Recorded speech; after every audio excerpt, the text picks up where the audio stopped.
ఇక నేపాల్ రాజధాని కాఠ్మండూలో చిక్కుకున్న 8 మంది మంగళగిరి వాసులు పశుపతి ఫ్రంట్ హోటల్లో తలదాచుకుంటున్నట్టుగా తెలుస్తోంది. మంగళగిరికి చెందిన హేమసుందర్రావు అలాగే నాగలక్ష్మితో వీడియో కాల్లో మాట్లాడారు మంత్రి నారా లోకేష్. నిన్న వాళ్లు ప్రయాణిస్తున్న బస్సుపై ఆందోళనకారులు దాడి చేశారని వాళ్ళు చెప్పారు. ప్రస్తుతం పశుపతి ఫ్రంట్ హోటల్లో వారితో పాటు మరో 40 మంది దాకా తెలుగు వారు తలదాచుకుంటున్నట్లుగా నారా లోకేష్ కు తెలియజేశారు.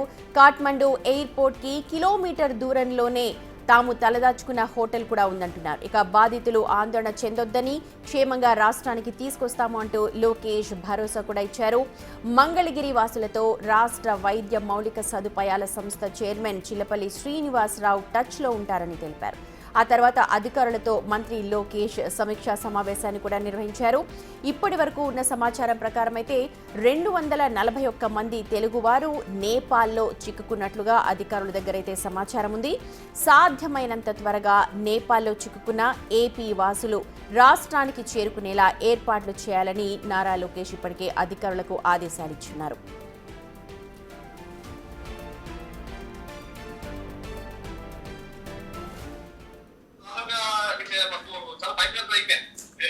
భోజనాలు కూడా లేకుండా పోతుంది. ఇప్పుడు ఎలాగో కూడా మాకు తెలియదు. బస్సులన్నీ ఇప్పుడు ఆఫీసర్ సార్ మేము అడిగాం అతనికి కూడా ఏం అభ్యర్థిస్తున్నాం సార్ మీరు ఎలాగ బయటకు వస్తాం మాకు తెలియదు సార్. ఇప్పుడు టోటల్ గా ఎంతమంది వచ్చారు సార్? టోటల్ ఎంతమంది ఉన్నారు మీతో? టోటల్ మేము మొత్తం ఫ్యామిలీ మెంబర్స్ అండి 81 మంది ఉన్నాం సార్. 81 మంది ఉన్నారు.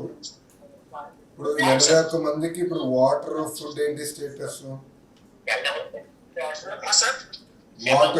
వాటర్ ఫుడ్ స్టేటస్ ఏంటమ్మా? వాటర్ సప్లై ప్రెసెంట్ మన వాటర్ వాళ్ళు మనకు ప్రొవైడ్ చేస్తున్నారు. మాకు ఇంటి దగ్గర భోజనం సార్ ఏదో ఎక్కడ మనకి మన ఫుడ్ అయితే అక్కడ దొరకడం కష్టం అయిపోయింది.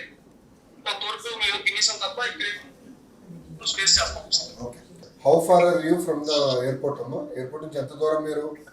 కాఠ్మండూ ఎయిర్పోర్ట్ నుంచి ఎంత దూరం?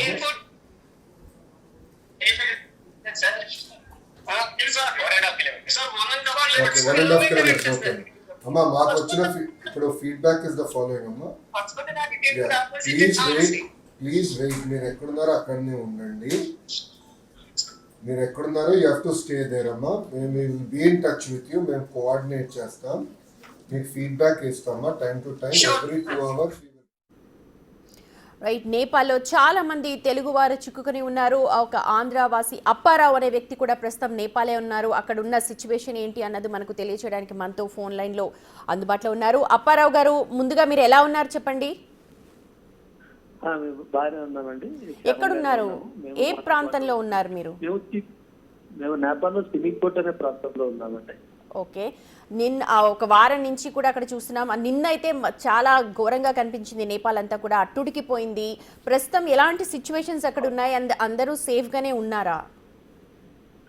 అందరూ సురక్షితంగా ఉన్నామండి. కాకపోతే ఎటువంటి ట్రాన్స్పోర్ట్ సౌకర్యం లేదు. సో అందరం చిక్కున్నాం. ఎప్పుడు మళ్ళీ రిస్టోర్ అవుతాయో తెలిసే పరిస్థితి లేదు. సో దాంతో కొంత ఆందోళన చెందుతూ ఉంది. ఇప్పటికే మంత్రి నారా లోకేష్ కూడా కొంతమందితో మాట్లాడారు. వాళ్ళందరినీ కూడా అంటే ఎవరైతే సార్ మాతో కూడా మాట్లాడి యోగక్షేమాలు తెలుసుకున్నారు మేడం. ఓకే. అవసరమైన సహాయాలన్నీ కూడా ఏర్పాటు చేస్తారని చెప్పారు. ఓకే. ఏం చెప్పారంటే ఎలా తీసుకొస్తారు? ఇప్పుడైతే ట్రాన్స్పోర్టేషన్ లేదు, ఎయిర్పోర్ట్ కూడా మొత్తం మూసివేసినట్టున్నారు. లేదు, మొత్తం అదే మార్నింగ్ మాట్లాడారు, వివరాలన్నీ చెప్పాము. సార్ ఖచ్చితంగా మళ్ళీ సహాయం చేస్తారని చెప్పారు. రామ్మోహన్ నాయుడు గారు, కేంద్ర పౌర విమానయాన శాఖ మంత్రి రామ్మోహన్ నాయుడు గారు కూడా మాట్లాడారు మేడం. నేను కనుక్కున్నారు. మీతో పాటు ఇక్కడ ఎంతమంది ఉన్నారండి ప్రస్తుతం? మీతో పాటు ఎంతమంది ఉన్నారు? మీతో పాటు తెలుగు వాళ్ళు మొత్తం మేము 12 మంది ఉన్నాము సిమికోట్లో.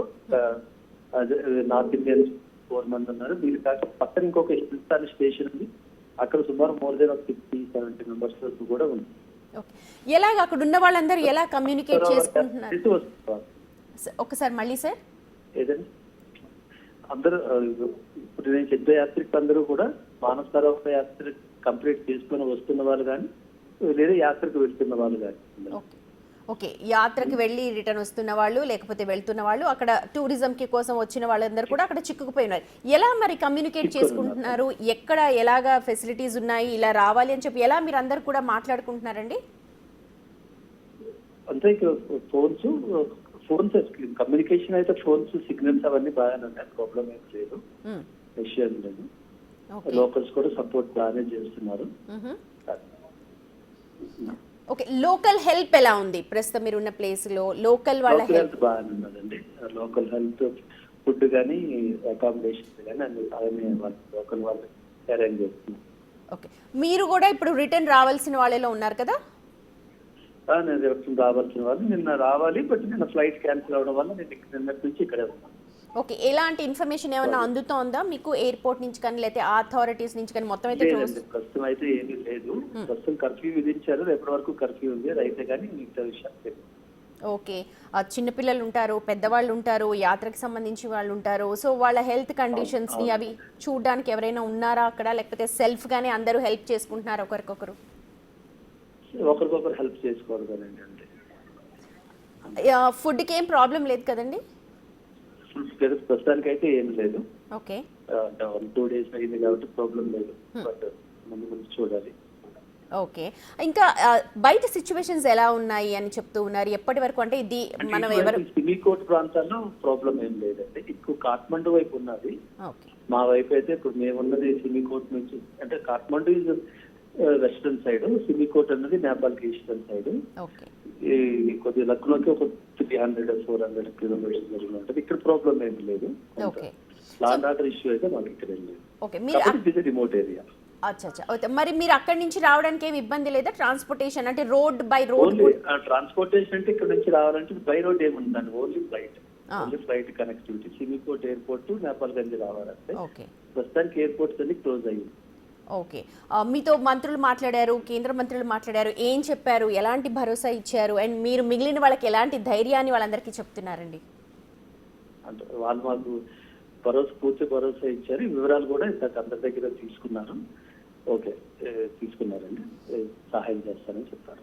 అప్పారావు గారు, సాధారణంగా మనం వార్తలు చూస్తూ ఉంటాం, అక్కడ అల్లర్లు జరిగాయి, ఇక్కడ గొడవలు జరిగాయని చూస్తాం, కానీ మనం ప్రస్తుతం అలాంటి ప్లేస్లో ఉన్నాము అనంటే నిజంగా భయం వేస్తుంది కదా. ఒకసారి అలాంటి సిచ్యువేషన్ ఊహించుకుంటేనే మీ అందరం కూడా నిజంగా చాలా భయంకరంగా ఉంది అక్కడ అని అనుకున్నాము. అంటే మేమున్న ఏరియాలో లాండ్ ఆర్డర్ వరకు బాగానే ఉన్నది, ప్రాబ్లం లేదు. కాబట్టి మాకు కొత్త అది ఉపశమనం కాస్త ఉపశమనం. కానీ ఆ పక్కన కాఠ్మండూలో మీరు అన్నట్టుగా అది అసలు నిజంగా మొత్తం కాఠ్మండు అటువంటి ఏరియాలో కొంత ప్రాబ్లం ఉన్నదని మాకు న్యూస్ లో చూడగా. సో మళ్ళీ ఒకవేళ రీస్టోర్ అయ్యేంత లోపుగా ఎంతమందిని మీరందరూ కూడా కలిసి ఒకలాగా పూలప్ అయ్యే అవకాశాలు ఉన్నాయా? కేంద్రం కానీ లేకపోతే రాష్ట్రం కానీ? అవకాశాలు ఏమి ఉండవండి, ఎందుకంటే ఇక్కడ ఎటువంటి ట్రాన్స్పోర్టేషన్స్ లేవు. బయటకు కూడా రావద్దని అడ్వైజ్ చేశారు, మేము బయటకు కూడా రావటం లేదు. ఒక చిన్న డార్మిటరీ టైప్ హోటల్ ఉంది, అందులోనే ఉంటున్నాం. ఎక్కడ వాళ్ళు అక్కడే స్టాండర్డ్ అయి ఉన్నారు. సో కలిసే అవకాశం అయితే ఉందండి. ప్రస్తుతానికి అయితే కర్ఫ్యూ ఉంది, మిలిటరీ వాళ్ళు కర్ఫ్యూ చేశారు. ఓకే, ఏం చెప్పారు మీకు? ఏం భరోసా ఇచ్చారు? తీసుకొస్తామన్నారు, కానీ మీకు మనోస్థైర్యం, మేము చాలా ఈజీగా మాట్లాడొచ్చు, మీకు సేఫ్గా తీసుకొస్తాను, బట్ మీరు కూడా చాలా స్ట్రాంగ్గా ఉండాల్సిన అవసరం ఉంది అక్కడ ఉన్న సిచ్యువేషన్స్ని చూసి. అవునండి, అవును. సో మీ అక్కడ పక్కన ఇంకెవరైనా ఉన్నారా మాట్లాడడానికి? నేను పైన ఉన్నాను, కింద అందరు ఉన్నారు. ఓకే, మీరు చాలా దూరంలో ఉన్నారు కాఠ్మండూకి, నేను అగ్రీ చేస్తాను. కొంచెం సేఫర్ సైడ్లో ఉన్నారు, ఎందుకంటే మీరు కొంచెం రిమోట్ ప్లేస్లో ఉన్నారు కాబట్టి. కానీ కళ్ళ ముందు కనిపిస్తున్న ఆ కాఠ్మండూ సిచ్యువేషన్స్ చూసి మీకు ఏమనిపించింది? This is very wrong time to ask, but we need to ask. ఎందుకంటే మేము ప్రత్యక్షంగా టీవీలో చూడడమే తప్ప మీరు అక్కడ ఉన్నారు కాబట్టి ఆ ఫీలింగ్ కోసం నేను అడుగుతున్నాను. It's not to poke.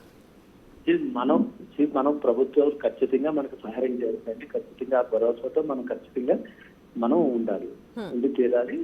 కొత్త సురక్షితంగా ప్రభుత్వం ఇచ్చిన నిబంధనలు ఎప్పటికప్పుడు విద్యాశాఖ కానీ లేకపోతే మన రాష్ట్ర ప్రభుత్వాలు కానీ ఇస్తున్న సూచనలు మనం తప్పు పాటించి కొంత మనం కూడా ఉండాలి. ఇది తప్పనిసరిగా మనం పాటించాల్సింది ఉన్నది. ప్రభుత్వం ఖచ్చితంగా సహాయం చేస్తే మనం వెయిట్ చేయాలండి. ఓకే, మీరు ఎక్కడికి వెళ్ళి వస్తూ ఉన్నారండి? మీరు కూడా యాత్రకి వెళ్ళి వస్తూ ఉన్నారా? మానస సరోవర్ యాత్ర కంప్లీట్ చేసి వస్తున్నాం. ఓకే, అదంతా కూడా బాగా జరిగింది, సేఫ్ గా జరిగింది మానస సరోవర్ యాత్ర? అదే ఇప్పుడు నేను అదే అంటున్నాను. ఇప్పుడు ఒక మంచి ఉద్దేశంతో లేకపోతే ఎక్కడికి వెళ్ళి మనం దర్శించుకొని వస్తాము అని రిటర్న్ అయిపోతున్నప్పుడు ఇలాంటి సిచ్యువేషన్స్ ఉన్నప్పుడు నిజంగా చాలా మన ఇంటి వాళ్ళు కూడా చాలా పానిక్ అయిపోతారు. అవును.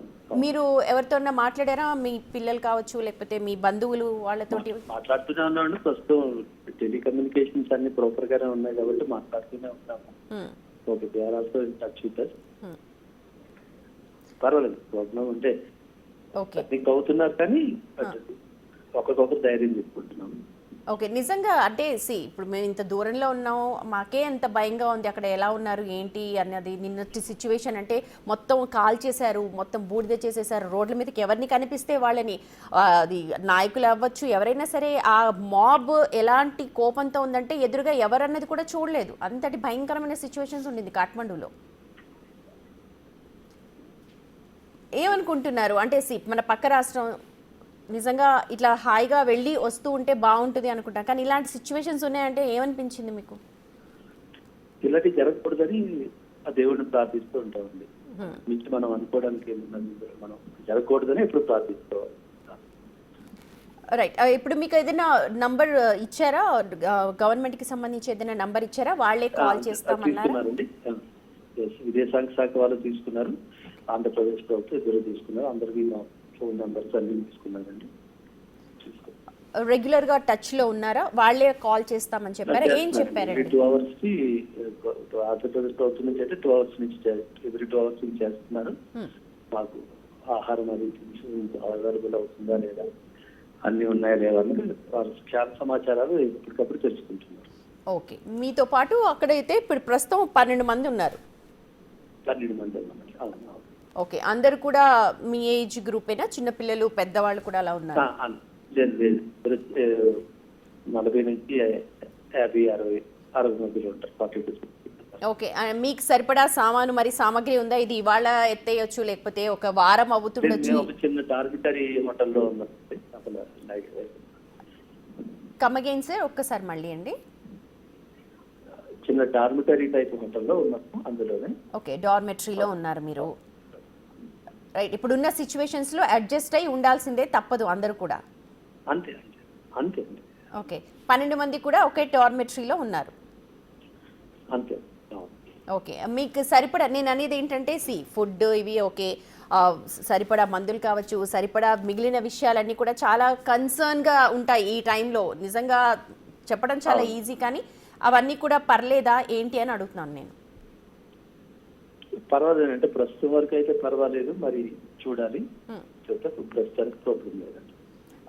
గవర్నమెంట్ కి అప్పీల్ ఒకసారి మీతో ఎవ్రీ 2 hours కి టచ్ లో ఉన్నారు కరెక్టే, కానీ అప్పీల్ ఒకసారి మీతోటి ఎవరైనా ఒకవేళ ఇది చూస్తూ ఉంటే వాళ్ళకు కూడా ఏమన్నా హెల్ప్ అవుతుందేమోనని అడుగుతున్నాను నేను. లేదంటే పరిస్థితి ఆల్రెడీ ప్రభుత్వానికి తెలియజేస్తాము. వాళ్ళు ఖచ్చితంగా ప్రభుత్వానికి పూర్తి సమాచారం ఉంటుంది కాబట్టి వాళ్ళు కావాల్సిన చర్యలు తప్పకుండా తీసుకుంటారని ఆశిస్తున్నాం. ఓకే, రైట్ అప్పారావు గారు, థ్యాంక్ యూ సో మచ్ అండి. అది మనతో నేపాల్లో చిక్కుకున్న ఆంధ్రావాసి అప్పారావు మాట్లాడిన మాటలు. ప్రస్తుతం వాళ్ళందరూ ఒక 12 మంది చిన్న డార్మెటరీలో ఉన్నారు. ప్రభుత్వం నిత్యం టచ్లో ఉంది, కేంద్ర ప్రభుత్వం రాష్ట్ర ప్రభుత్వం రెండు కూడా టచ్లో ఉన్నాయి. ప్రతి 2 గంటలకు ఒకసారి కాల్ చేస్తూ ఉన్నారు, వారి క్షేమ సమాచారాల్ని తెలుసుకుంటూ ఉన్నారు. ప్రస్తుతానికైతే అప్పారావు గారు ఉన్న ప్లేస్ కాస్త రిమోట్ ప్లేస్ కాబట్టి అంత టెన్షన్ లేదు, కానీ ప్రాపర్గా కాఠ్మండూ ప్లేస్ లో చిక్కుకున్న తెలుగువారు మాత్రం చాలా ఇబ్బందులు పడుతున్నట్టుగానే తెలుస్తోంది. కానీ వారందరూ కూడా సేఫ్గా మొత్తం ఇండియాకి తీసుకురావడానికి ప్రభుత్వాలు ఇప్పుడే సమాయత్తం అవుతూ ఉన్నాయి. ఆ విధంగానే ఇప్పుడు అక్కడ చర్యలు కూడా చేపట్టేలాగా కనిపిస్తూ ఉన్నాయి.